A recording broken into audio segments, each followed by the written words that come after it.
hindi inaakala na magiging panlalabas siya. So meron kami salad, Caesar salad. So yun yung naisip ko na yung binuwan. And then, yung ating clam chowder. So nilagyan namin yung spoon and plate sa isang pader. And then, mag-decide kami na gano'n na food para alam nila kung ano ang nasa loob niya. Diba? Ang ganda. Tapos yung slider burger, gawa na kami. Siya ang nakaisip nito. And this is my cookie. So, yung mga pika-pika ito ang design. And then, super, yan yung pika-pika, diba? O, meron diyang meron salami, meron double egg, and then there's a station for soup, that's the salad, and then that's your mga finger food, and then ang pinakamasarap na burger, yes, ubos, and then ayan yung view ng table, yes, ay grabe, sulit yung pagod, and then ayan na ako, diba? Hindi sabing walang tulog at puyat. Guys, magji-general cleaning tayo, mag-aagaw. Dahil maliit tayo, binili ako ni kanunang ganito. Marami tong agaw eh. Grabe. Bago ako mag-vacuum. Ayan. Pero yung dulong taas yung gusto ko talaga maabot yun. Ayun. Ayun, nakapala ng agaw oh. Hindi yata abot eh. Hindi nga abot. Kukuha ako ng hagdan. Baka sakali. Alam niyo yung nanay ko, ganito yun. Pag malapit na magpasko, Diyos ko, pagod na kami. Kasi, ang nanay ko mag-aagaw ng mga kahabaan. Mag-aas-es, maglalaban ng mga kurtina, mga kumot, ang banig. Saan kayo nakakita ang banig? Pati banig nilalaban. Na kaya ito nabili ni Kano? Kasi, kasulok-sulukan, kita nyo baga ako na andito ako. Kasi, halika kayo dito. Papakita ko sa inyo lahat ng sulok ko. Kaya lang yung may sulok doon sa taas, yun ang gusto kong maabot. Ayun. Bago ako mag-vacuum ng bahay. Kaya agiwan ko muna. Nag-iisip para makita nyo. Kasi itong may unahan na to, bihira tong ano. Kita nyo ba? Ayan. Abot oh.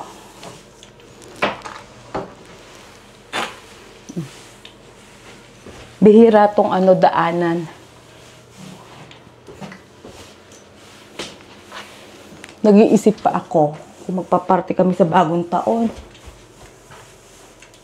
Kung mag-i-invite ako. Abot lahat oh.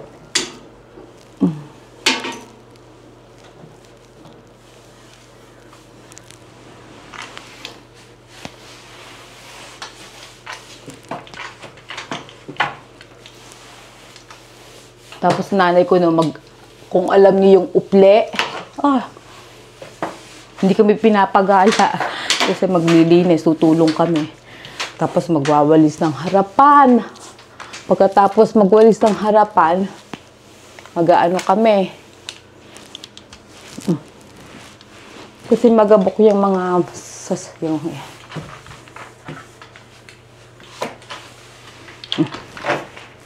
Saka ako babakyumin.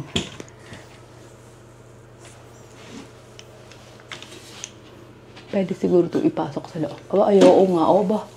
Kagaling Saan kaya ito binili ka no? Si Kano bumili nito eh. Bye linis eh. Baka naman bumaksak. Diyos ko. Ay. See? Ay.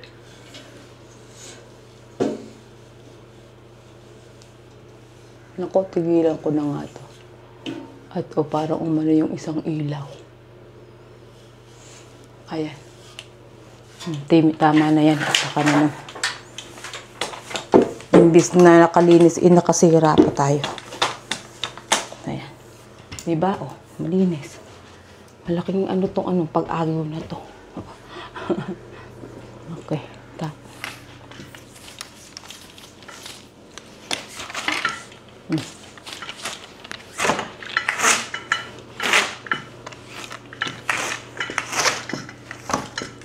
Teka lang guys. Lang kayo. Oh, see? Kita niyo. Itong unahan na to, bihira kasi itong malinis. Gusto kong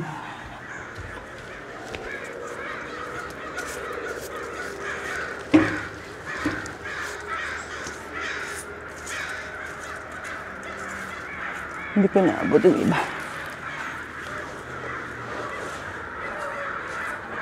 Para hindi kita sa bintana. Yun yung pinaka.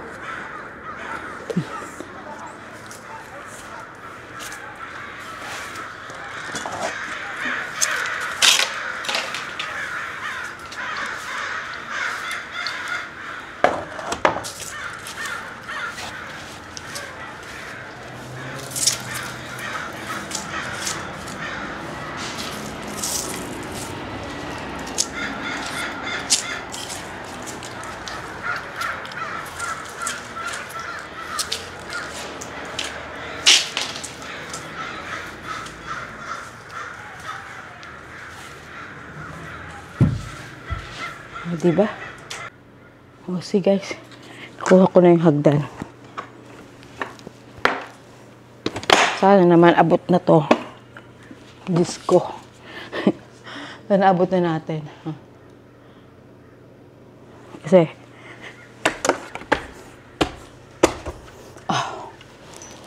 aba. Ayun na, nakuha ko rin. Pero pagdating na kano, ay, si Lita daw pala, hindi pwede si Kano. Kasi pag ganito, ayun, pakukuha ko sa kanya yun, oh. Oh.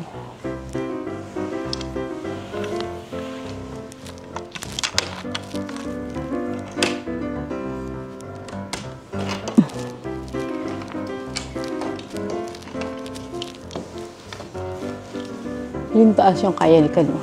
Siguro naman abot niya. Hindi ko talaga abot yun kasi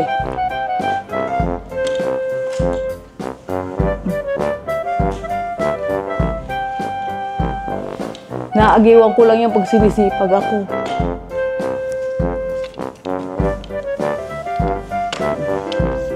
Diba? Lapit-lapit tayo dito.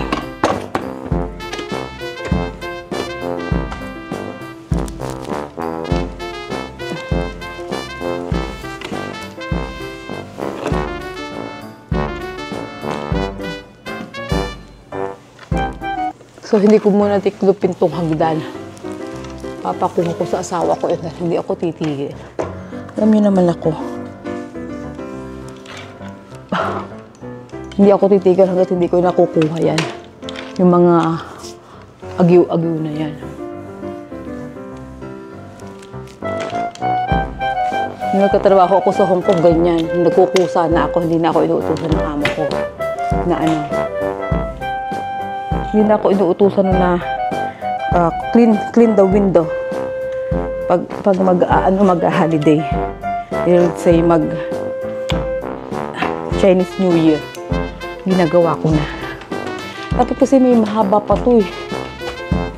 Hindi sana ako nang gumagawa nito. Ay, hindi ko talaga abot. Hindi ka nang gagawa niya. See? Ay, talaga manaagaw ko eh. Galing eh. Naagaw ko talaga.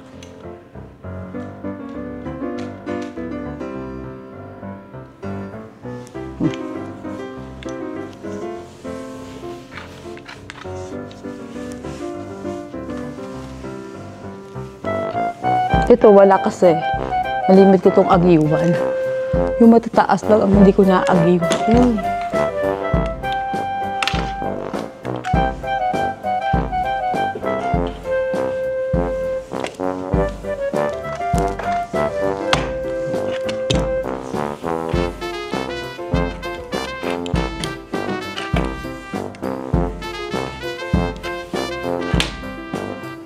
Ito, abot to dito.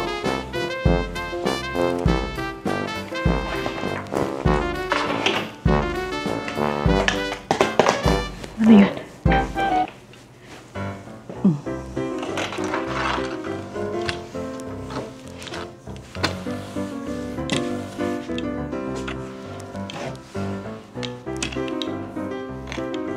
So, yun na lang sulok. Yung sulok na yun, kaya mo si Kanong gumawa naman. Papagawa ko talaga sa kanya. Or si Little, oh, papaakyatin ko doon sa hagdan.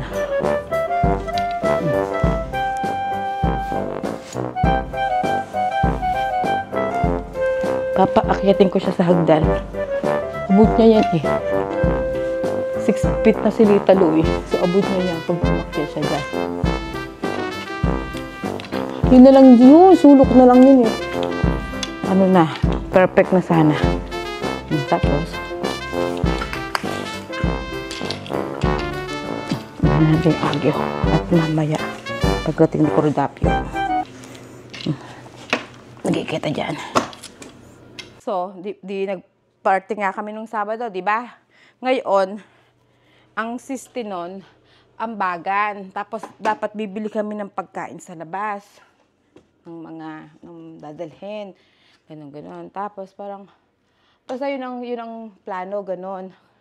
Ang nangyari, kinuwenta namin, babayad ng DJ, babayad kami ng place. Ngayon, ang magiging pagkain, syempre ikaw, halimbawa nag-share ka, ang share mo ay $100. Tapos putyo-putyo lang yung pagkain. Diba? So, nag-decide na lang kami, bumili, ang in-order namin is yung main, yung pinakang main na pagkain, yung main dish. Yung chicken pastel, lasagna, at saka baked salmon. Masarap naman, kasi hindi ko siya natikman sa totoo lang. Yung lasagna hindi ko natikman dahil, di ba nga may carbs, hindi ko siya natikman. Natikman ko pala, natikman ko yung pinakang, hindi ko kinain yung pinakang pasta, yung sauce. Yung, ang tawag doon? Yung gilid-gilid, yung may mushroom, yun ang tinikman ko. So, masarap. Pero yung chicken pastel, sabi nila, masarap daw.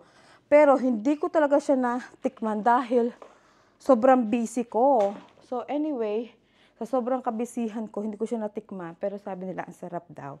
And then, yun lang yung in-order namin. Yung chicken pastel, yung ano ba din? Baked salmon, at saka lumpiang Shanghai. Yung lumpiang Shanghai, hindi masyadong gusto nila, kaya lang, hindi, for me, parang overcook. Tapos, after ng overcook, parang, kasi nga, syempre, pantinda nga yung kanila, diba? Ako naman kasi panggawang bambahay. So, kaya siguro, hindi lang ako sanay. But sabi nila, masarap naman daw. So, importante yung masarap, diba? Tapos, yun lang yung pagkain namin. Di parang naanuhan naman ako. Sabi ko, parang yun lang. So, ang ginawa ko, guys, nagluto ako hindi nila alam yun, pinagawa ko yung asawa ko isasama ko yung picture, tsaka may small video naman. Yung, tawag dyan, they call, slider burger. Nako, sarap na sarap sila. And after nun, nagawa din ako ng clam chowder, which is, na-post ko na yung clam chowder. Naku guys, madali lang yun. Ang mahirap, makuha mo yung lasa na lasang clam, lasang halaan. Ganun ang system noon. So, yun. At saka, the dessert. At saka yung mga pika-pika. Yun ang ginawa ko. Yun ang aking binigay. Yun ang mga ginawa ko dun sa party. Pika-pika. Yung pika-pika. At saka yung dessert. At yung Kasi kung bibiling ko pa yung buko pandan, tsaka yung yung mango float, alam niyo ba kung magkano guys? Yung 25 pieces, $80. Ay, oo, 88. Kasi, depende pa sa size. Ay, yung ginawa ko is 5.3 ounce. Ay, yung ibibilhin, 3 ounce lang yun. Di, ang liit lang nun. Kasi laki lang ng, Diyos ko, baka hindi pa sila matinga dun sa dessert. Diba? So, yun. Yun ang inano ko dun sa party. Gumawa na lang ako mango float, tsaka buko pandan. Magkano lang yung nagastos ko doon? Wala pang $50 dun sa lahat na yun. Oo, wala pang $50. Dalawang klase na. Eh kung bibili ako. Tapos, ang dami pong sawa pa sila. Kasi ang dami ko nagawa. Tapos yung mga take-home pa. Tapos bumili lang ako ng macaron sa Costco. Tapos, nandahan na lang namin yung balloon at table ang nag-design, ang nag-arrange nun ay yung kapatid ng yung kaibigan, yung ka-work ko, kaibigan ko na kasama ko sa pag-umaga. Plus, yung sister niya. Kami sila nag-arrange ng balloon at saka ng table, which is so awesome. Very beautiful talaga. Yun ang niya. The rest, yung sa pagkain, yung pag-aaris ng pagkain, yung pag-aaris ng yung pika-pika ako sa akin, credit sa akin. Tsaka yung mga sala-salamin na pinag-design ko. Tapos, ano pa ba? Tapos, kasi yun, sorry, hold on.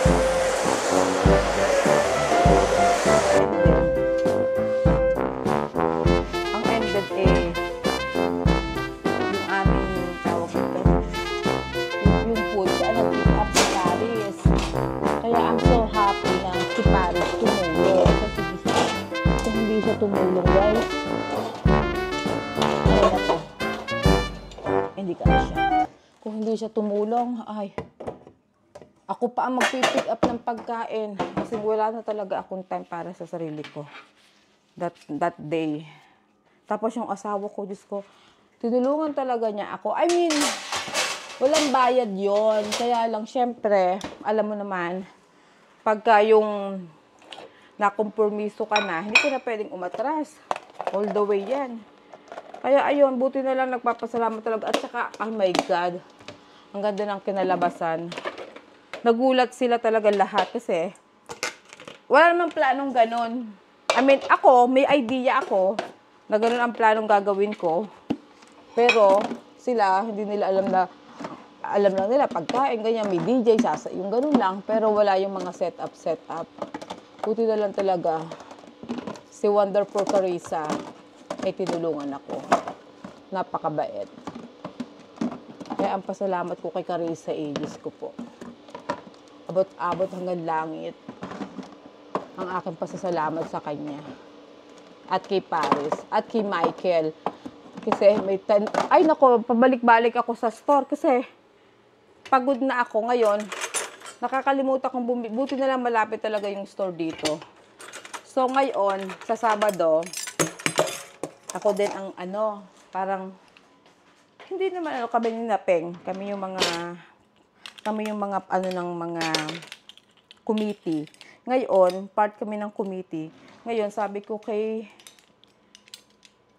at least may tutulong sa akin. Sabi ko sa kanya, basta sa maga pupunta doon at magde-decorate kami. Magde-decorate kami nung and then after nung mag-decorate kami is yung kay Carissa to, isasauli ko to sa kanya. Tapos, magde-decorate kami. Then, pagkatapos ng decorate, pwede nang umuwi, iiwanan na lang sa hotel, and then kakambak na lang kami para sa pagkain. Kasi yon Filipino Filipino team naman. So, mostly, in-order kami, at saka yung mga pagkain, lulutuin ko na siya day before. Magluluto ko ako. Sorry. Magluluto kasi ako ng dinuguan. Ng Pilipino, kailangan may dinuguan. Pero kasi may lechon kami, kaya hindi kami masyado magluluto ng mga pagkain. Magluluto kami dinuguan. Tapos, at I'm gonna try to cook. Itatry kong gumawa ng bibingka. Yes. Sa totoo lang, nung dalaga pa ako, wala pa akong asawa. Siyempre, dalaga nga eh. Actually, hindi pa nga ako dalaga. Teenager kami ng mga pinsan ko. Nagtitinda kami doon sa amin. Sa Laguna. Nagtitinda kami ng bibingka. Hoy guys, masarap ang bibingka namin tinda. Oo. Talaga native na yung galapong. Nagpapagiling kami doon sa uncle ko. Ngayon, hindi ko alam kung paano ko siya gigilingin dito. So, yan ang aking aalamin kung paano gawin. Yes, guys. So, this week, baka sa Wednesday, mag-iimbento ako. Mag-iimbento muna ako. Pero, sobrang lamig sa labas, dapat talaga yon sa uling kung lulutuin. Doon sa palayok na bigay ni Ineng. Ngayon, sa sobrang lamig, baka mahilaw kasi lalamig yung apoy. So baka hindi na mangyari 'yon. So ang mangyayari niyan is i-bake ko na lang siya. Pero I wanna try the galapong, yung galapong style. Yun ang gusto kong i-achieve. Ayoko kasi nung flour. Yun talaga pero may nakita na ako na nagse-set up ng ganyan. Nakita ko na kung paano yung process niya. Oo, may na-watch na ako na ganoon ang process ng kanyang paggagawa. So, itatry ko siyang kopyahin. Diba? Nakita ko, sabi ko, ay, sana magawa ko. So, yun ang plano ko, paggawa ng bibingka. Kaya, itatry ko siya gawin. At kahapon, guys, naglinis ako ng rep. Kahit pagod ako ng party. Linggo kahapon, Sabado ang party. Pero naglinis ako ng rep kahapon, pagkagising ko. Tapos pagkagising ko, nagsimulaan ako magkuting-ting dito sa kusina kasi hindi ko siya nalinis. Yung pinaglutuan ko ng Sabado, hindi ko siya nalinis dahil pagod nga ako. So, ang ginawa ko, Linggo, in-enjoy ko yung party kasi hindi ko inisip yung kalat nitong kusinang to. So, ang ginawa ko, in-enjoy ko yung party. Nung Linggo, gising ako ng 9 o'clock ng umaga. Tsaka ako naglinis ng kong kusina. Hindi ako nakatiis, naglinis ako ng rep. Yes, pagkalinis ng rep, naglinis nga ako ng rep ngayon. Pagkalinis ko ng rep, tumawag ang trabaho. May pasok daw ako. Pick up ko, di pumasok. Kaya ang rep ko, malinis. Oo, pero ang freezer ko, huwag na kayong umasa. Ganun pa rin. Wala pa rin pagbabago. Umpisahan ko na to kasi para malinis ko na yung taas. Naglinis ako sa taas. Dahil di ba nga ng washing machine doon. So, I tried to clean that. Pero linisin ko muna to para maginhawa sa tingin ni Kano pagdating niya. Oo. Kaya guys, yun ang istorya ng party namin. Akala mo talaga Diyos ko, lahat kami. Tapos yung mga nilagyan ko pa ng mga name para talaga nag-cater kami. Nilagyan ko yung mga label, yung mga pagkain. Meron dito tinatawag na dollar store. So, doon ako bumili ng mga ganun-ganun. Marami pala mga ganun doon. Doon ako bumili. Bumili ako doon. Diba? Ngayon, yung pinakang bibili nga ako ng mga ganun para pag may party kami sa Pilipinas. Diba pag may party, so pwede siyang pwede siyang gamitin. Tapos may mga din kami. Tapos si Carissa, meron siyang chopping disc. Oh. Walang balak na ganun, balak lang namin. Kaya may microwave Balak namin yung microwave. Yung microwave, balak namin siyang kasi malamig nga yung pagkain. So, iinit yung pagkain. Diba? Yun ang plano. Ay si Carissa may chopping dish. Ayaw niyang pumayag na paper plate ang gagamitin. Oo, nag-ano pa kami ng magandang plato. Na-enjoy naman, everybody's happy. Tapos nag-white elephant. At syempre, naku, sayawan lahat. Maliit yung space, but my God. Hindi siya ganun kalaki kasi. 600 square meter. Square feet yata. Square feet. 600 by something yung ano. Hindi siya ganun kalakihan. Kaya lumiit lang tingnan. Kasi malalaki yung table. Kasi round table. Kaya sa Sabado, sabi ko, pa-island ang gagawin ng table namin. Hindi pa round. Hindi pa round. Kasi mostly naman yung mga guests namin sa Sabado na puro Pilipino mostly yon. Ano yon? Yung Filipino party yon. Parang na-miss lang namin yung isa't isa dati. So, parang ano lang siya, intimate friend. Yes, yung mga friend namin na before. So, we try to, tapos next year, mag-i-invite na kami ng ibang Pilipino na maki-join sa amin. Kaya dapat, malaki na siguro ang venue namin. Malakihan na namin. So, they can invite whatever they wanna invite as long as Filipino na lang siguro. Pero ang saya, sobrang saya namin nung Sabado, Diyos ko. Pati naman yung boss namin, masaya din. And kami lalo, tanggal ang pagod namin nung nakita namin yung sa totoo lang, 4 kaming abala. Si Michael, thank you Michael sa pagtulong. Tapos si Carissa, the best talaga. Buti na lang. Last minute yon, day before ng party, doon ko lang siya bait-bait niya. Bakit ayaw? May nakaharang ba?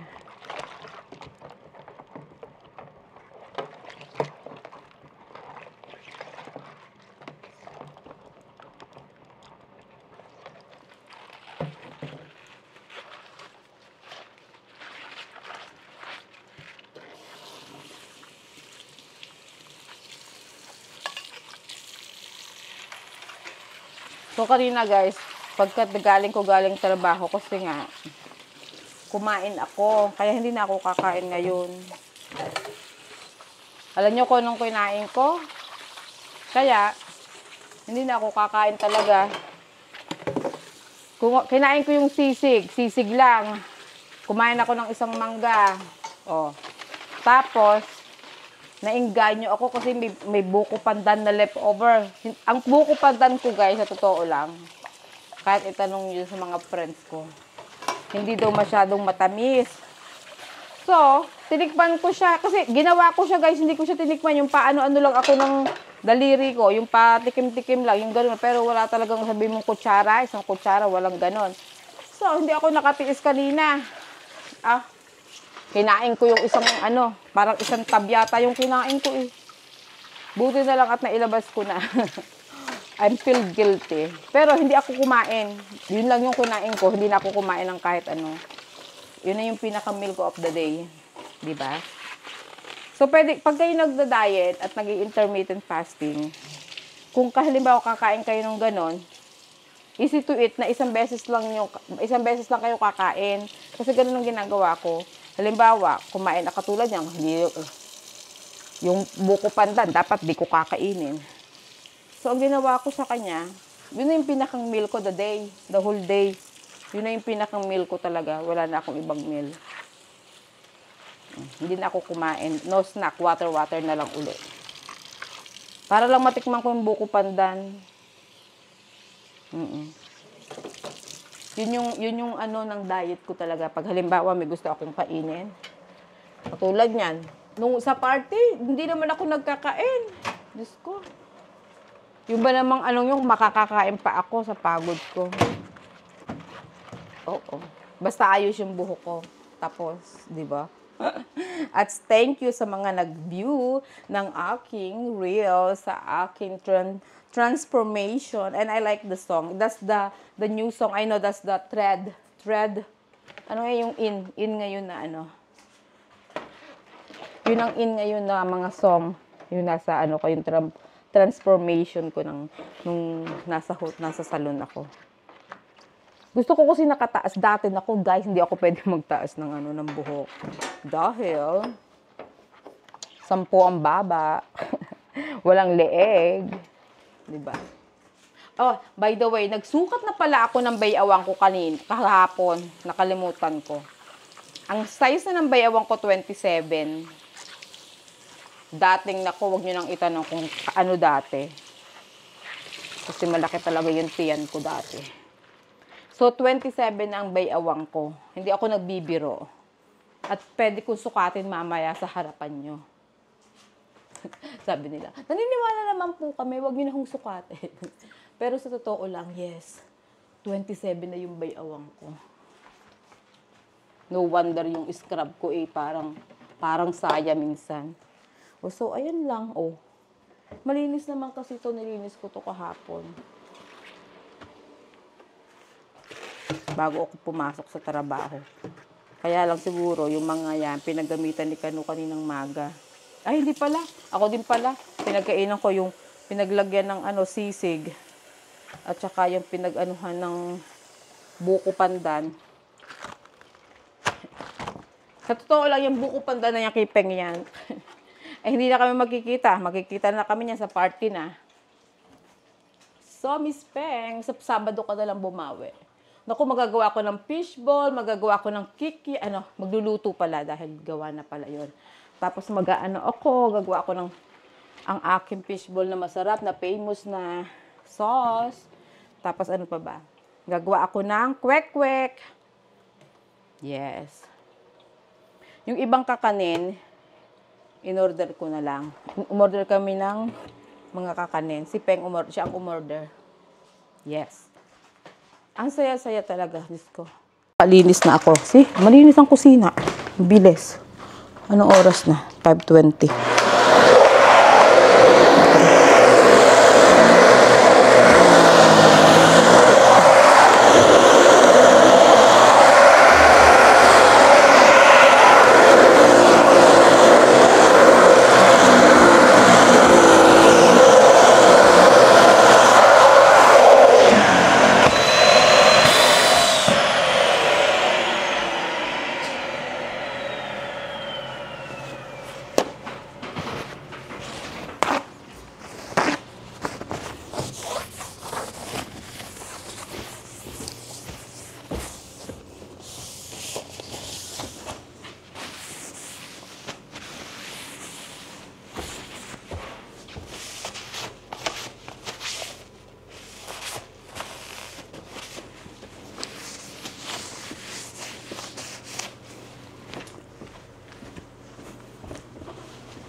Ang laki na alis ko na agil. Yun na lang. Mama, papagawa ko doon sa mag-ama. Dahil sila matangkad. Guys, yan ang taas, ang dumi-dumi. Ang kalat-kalat. Ganyan siya kakalat. Diyos ko po. Nasaan ang cellphone ko? May iniintay akong tawag. Kunin ko yung cellphone ko. Ganyan. Ayan guys, malinis na. Fresh. Malinis na po ang ating taas. Yes. At masaya na po ang aking buhay. Yes. At dahil dyan, iniintay ko lang yung mag-ama para tapusin yung aking pag-aalis ng agyo sa baba. Iniintay ko lang po sila. At parating na sila. For sure, nandyan na yung sila. O, diba? Linis-linis. Iniintay ko lang sila. Kasi walang nagkakalan. Pero parating na po ang aking mag-ama at sila po ang maglilinis ng the rest of the agyo dahil hindi ko siya caring abutin at baka ako'y mahulog pa. Ayan. Yung anak ko po ang gagawa nun. Ayan. Sumunod naman ang aking anak sa aking utos. Kung hindi, nako, magliligalik ako. Ayan lang. That's it for today's video. Tapos na tayo maglinis.